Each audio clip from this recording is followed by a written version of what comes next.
Hello everyone.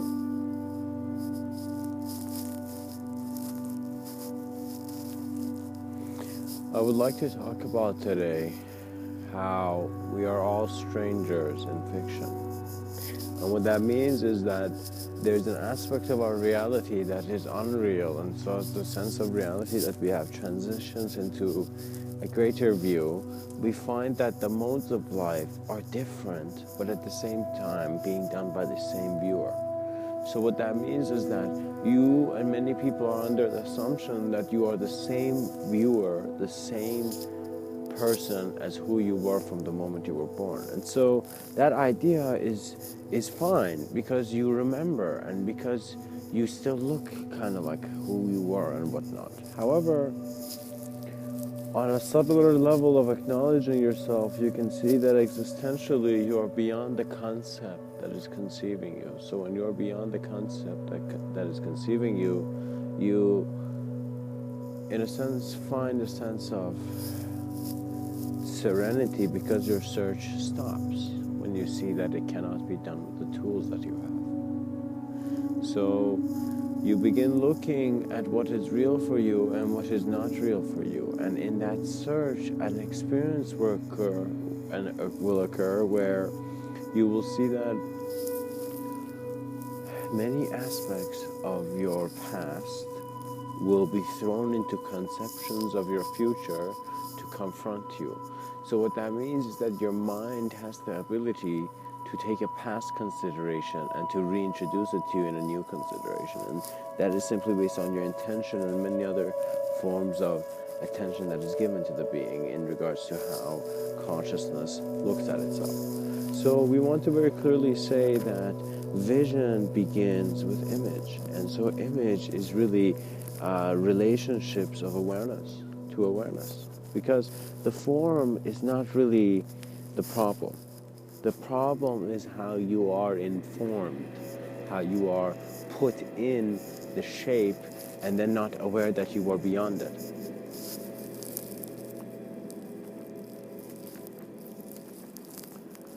We see that once you get an experience of a sense of multidimensionality, you also must have the sincerity and humility of letting go of who you think you are and who you think you need to be. And what that means is that you will see that you cannot even be fully aware of this plane of existence if you're still distracted by its individual aspects. So in other words, where your desires usually lead you.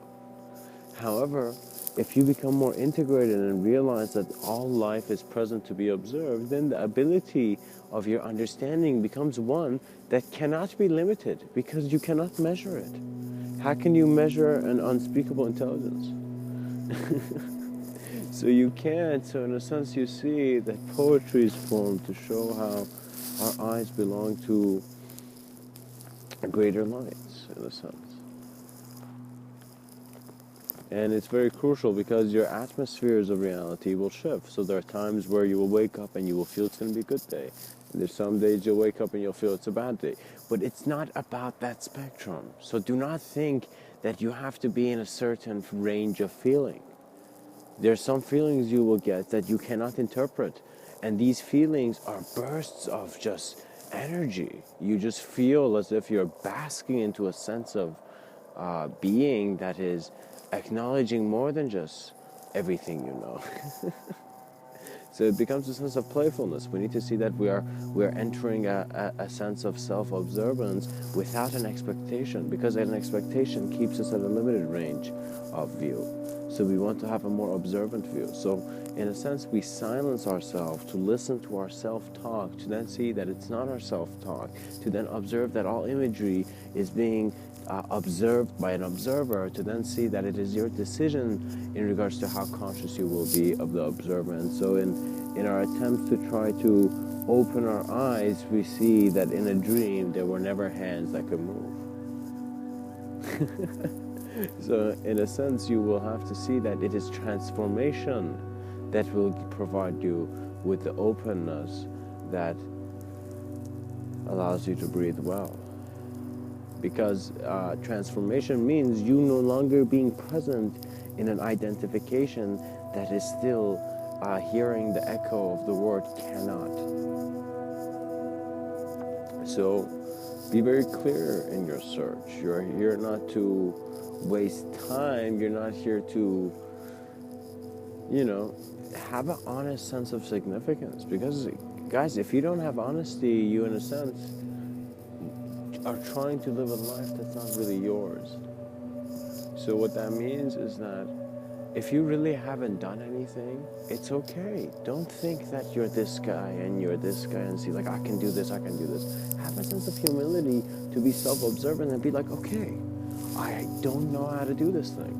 For example, I don't know how to use, like, this drill for, like, building something, So what happens is you acknowledge from humility what is in your present moment, then you take gentle steps towards where you are, in a sense, following your excitement. In a sense, you're seeing that, okay, this is the most interesting thing I can do in the day, so let's do it. Let's see what happens, right? So when the unknown knocks at your door, you don't have time to, in a sense, put on your coat of knowing. You simply must step out and observe. You must realize that life is telling you, live in a new way, and you need to say, okay. And do not judge yourself based on experiences linearly. Your intelligence is not just linear. And in a sense, what that means is that your awareness is the awareness to what can be free.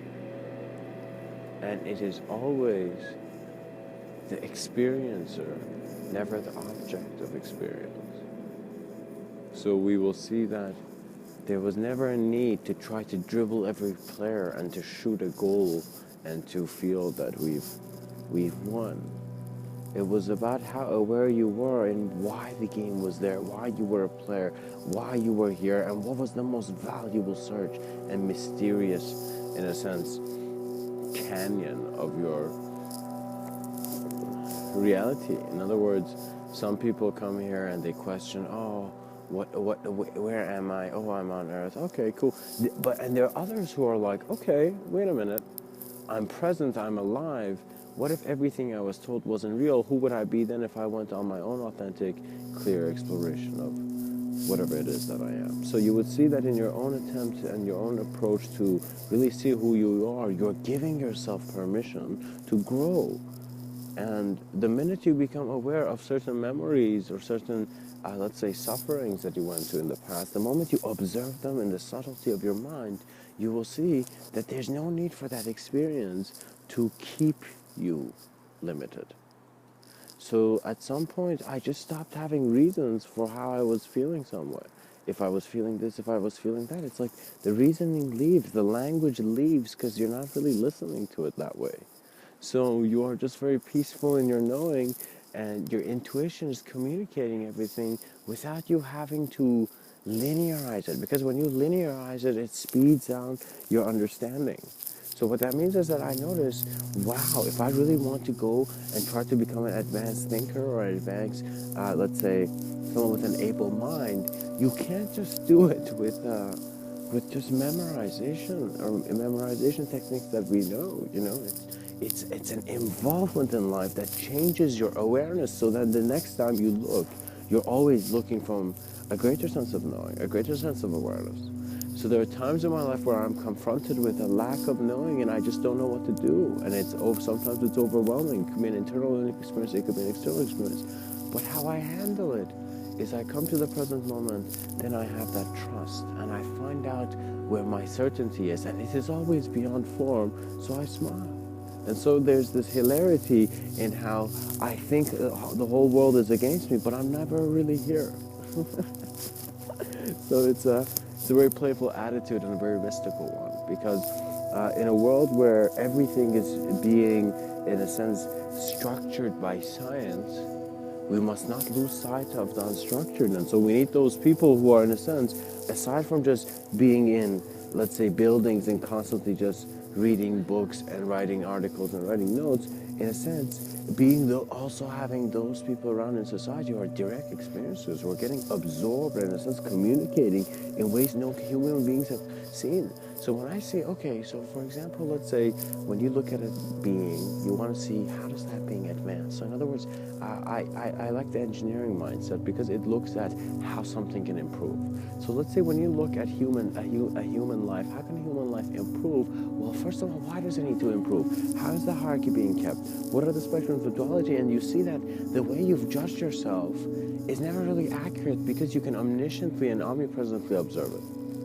So what that really means is that if you consider your eyes to be only these physical eyes without having had a direct experience beyond thought and imagery, then you really can never see beyond these eyes. So it's not that it's a game of matter of right or wrong, it's that you're choosing to only acknowledge one side of the coin. And so you need to give it to chance and simply see what happens when reality is flipped over its head. And could there even be change?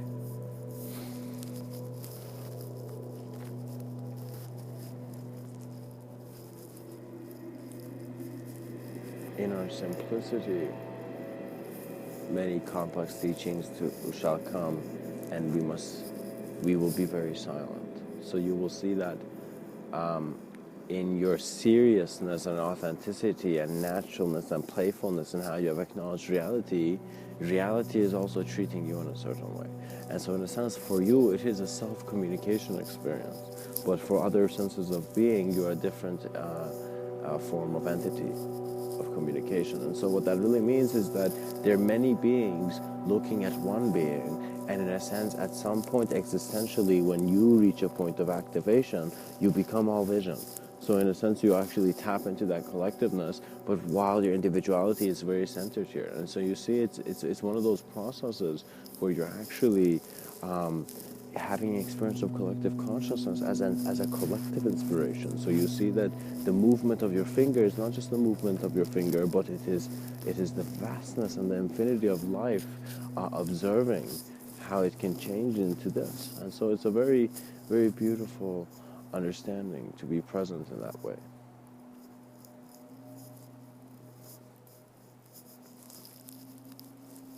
To see the world turning is one view, and then to see that you are turning your world is another. And there's such fascination here. Because right now man has the ability and can be and is an advanced communicator. And so it is simply self-realization, self-discovery that will give you the reality of what it means to be your truth rather than just seeking a truth. Being truth means that you immediately just found out that the spectrum is not the thing, it's an experiential thing. And so because your intention is so clear to go see this experience, you are that experience because you're always observant of it. So it's as if that your whole reality, you're that transcendent view that is moving from the known into the unknown. And so when you look at the unknown, excitement. When you look at the known, you see the beauty of the past and history and the complexity of how an infinite spectrum can create many senses of space and time. It is all a choice in vision because man is visible to himself when he not just only looks at himself, but in a sense considers before he can conceive. So there's a depth here that must be understood as simply as how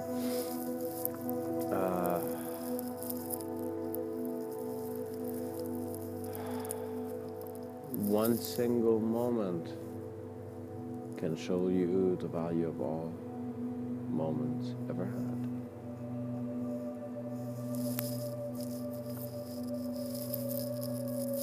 You are no longer a stranger once you recognize the family you're present in. The light of your awareness is one that is moving itself to its greater understanding. So illusion cannot be kept because you're moving too fast. And so it is your ability to attune yourself to, in a sense, see what is the internal realities that are communicating within you and, in a sense, open your own wings.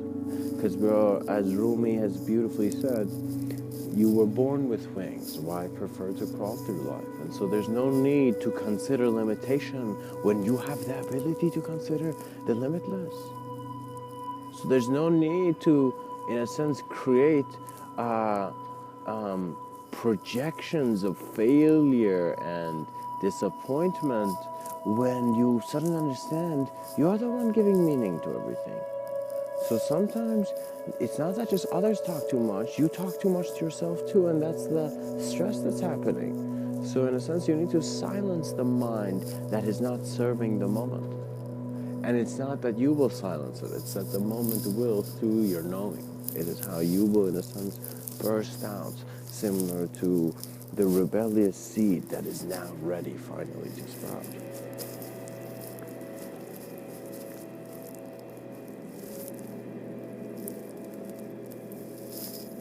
You know, reality is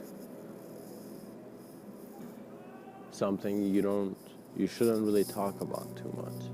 Because when you do, you excite a part of humanity that wants to continue its survival. So when consciousness is becoming aware of itself, and so when, let's say, back in the day, the guru would go talk to the student, he would see he's not talking to just a student. He's talking to a conception that has animalistic urges, but at the same time a self-awareness to the animal, an awareness to the animal. So what that means is that you have to choose to transcend your limitations by completely confronting them, to then see that after you've confronted that, there's nothing else to confront. So then you will be introduced to the new realities, which is really the healthiest way. So there's many laws. There's laws of attraction, and I hear that, and I don't really know what that means, because whose attraction? Whose law of attraction? So I would say let's just make a law called law of the new. And what that means is that when we realize there's a new direct experience, new moment where there's direct experience, there's no laws. It's just a new moment. It's that moment where you look at the sun and you simply see how your pupil is perfectly aligned. And so, could the sun be the pupil of a greater eye? And so the curiosity of man will guide him beyond his ideology. You will confront more than fiction. You will see that all abstracts of reality are possible, but they're also unnecessary after you have confronted them and have the ability. So what that means is that when you recognize there is a lot of rides in this wonderland, you don't just go on the first ride and just be like, okay, I gotta go do this ride again because I'm more comfortable doing it and I've done it and I like it. When there's rides you haven't tried. And what that means is that in your day, when you wake up, be inspired to try something new. Literally go get a new experience. Many people try to get money. Why don't you go get a new experience? But not an experience that is just limited in how it presents a sense of you. So what that means is don't just go seek happy experiences, mellow experiences, party experiences. Be attentive to all experience. So every moment of your being, instantaneously, begin even now, and you will see that your breath will become significant.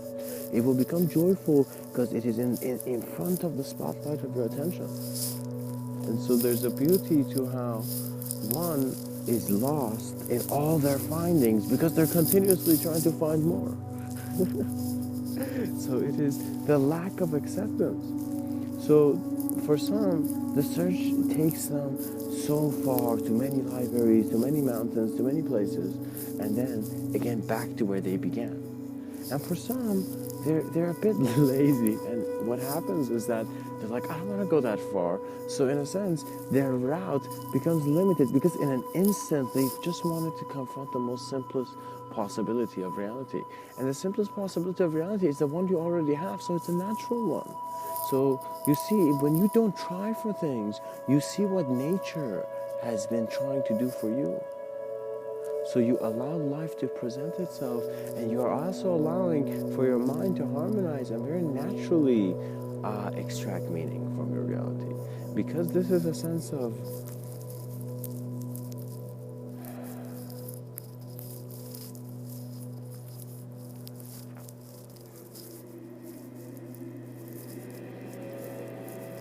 trying to see what is beyond ideology.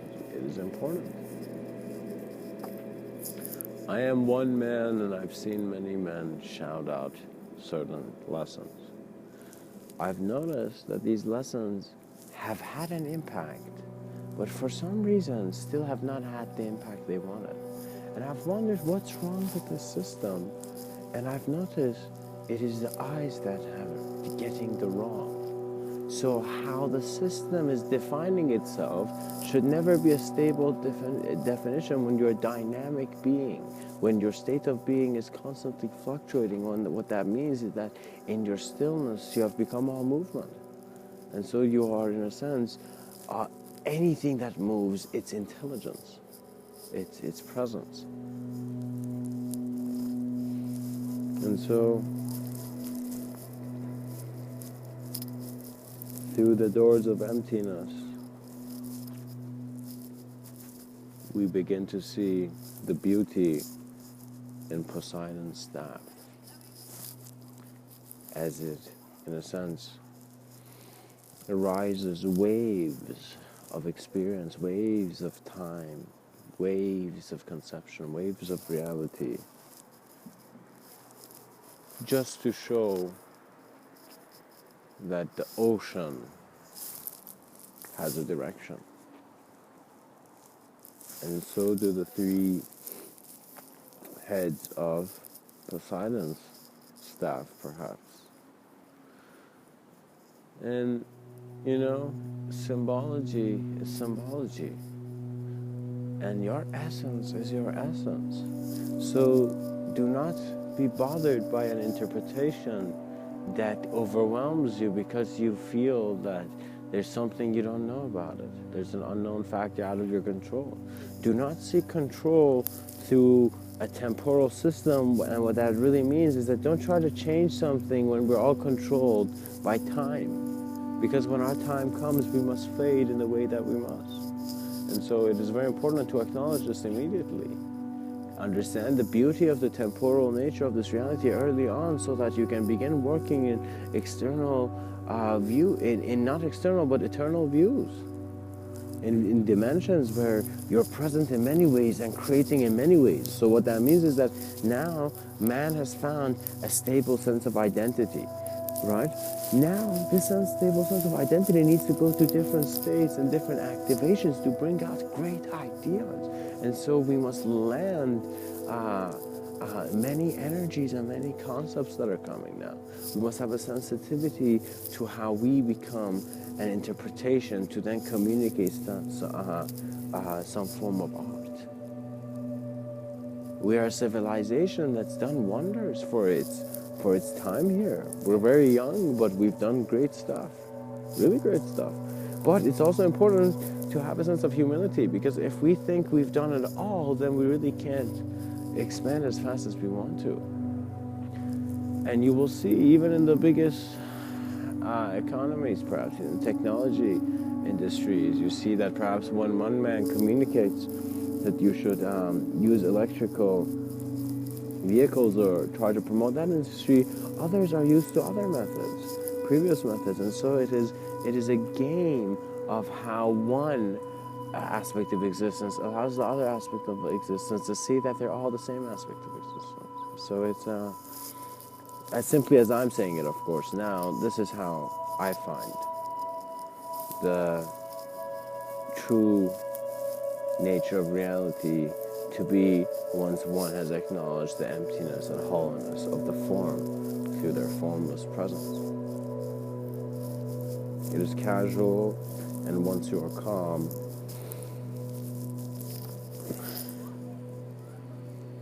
there is no storm that may strike you. Your clarity is always now.